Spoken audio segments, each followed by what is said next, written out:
A global shortage of healthcare workers is setting off a worldwide battle for talent as rich countries raid other nations' medical systems for staff. The battle is part of a global record resurgence in migration post-pandemic, reshaping the world economy.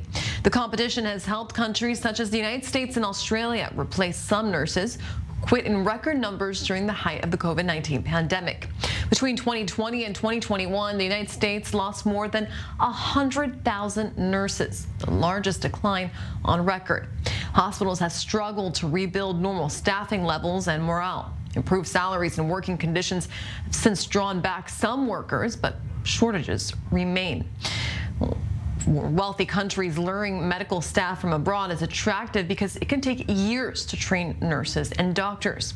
The World Health Organization in March published a list of 55 countries, 37 of them in Africa, with the most pressing health workforce challenges. These countries have on average just 15 health workers per 10,000 people. Just think about that for a second, compared with 148 per 10,000 people in high-income countries. And joining me now is Professor Nadav Davidovitch, chair of the Israeli Public Health Physicians Association and the director of the School of Public Health at Ben-Gurion University. Thank you very much for joining me today. Thank you. Actually, this is a very long problem. Many times it's being called brain drain.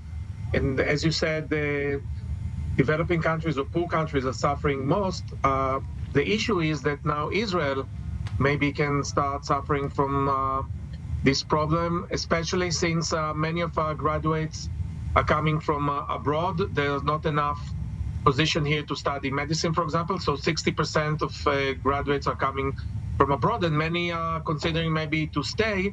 And the current judicial overall is another factor right now, with many WhatsApp groups that were opened on relocation. So this is a problem going on for many years, and after COVID, and now with the judicial overall, more and more stressful working conditions, cutting budgets, and this creates a very problematic situation, especially in Israel, where we don't have enough healthcare workforce. Absolutely. And before we turn to Israel, I want to talk about these developing countries, because what are the effects of having, like I mentioned, just 15 people to 10,000 patients?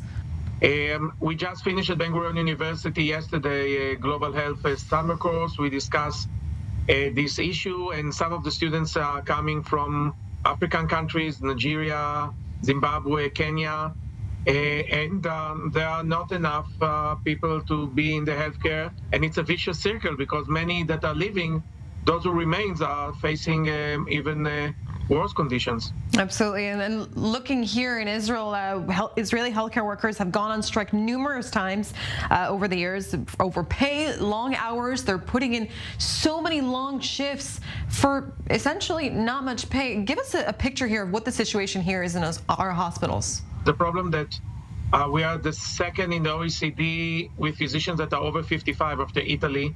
Many physicians that came during the large wave of migration from former USSR are now retiring. After COVID, also in Israel, there is lots of burnout. We were clapping for the healthcare workforce, but this is not enough.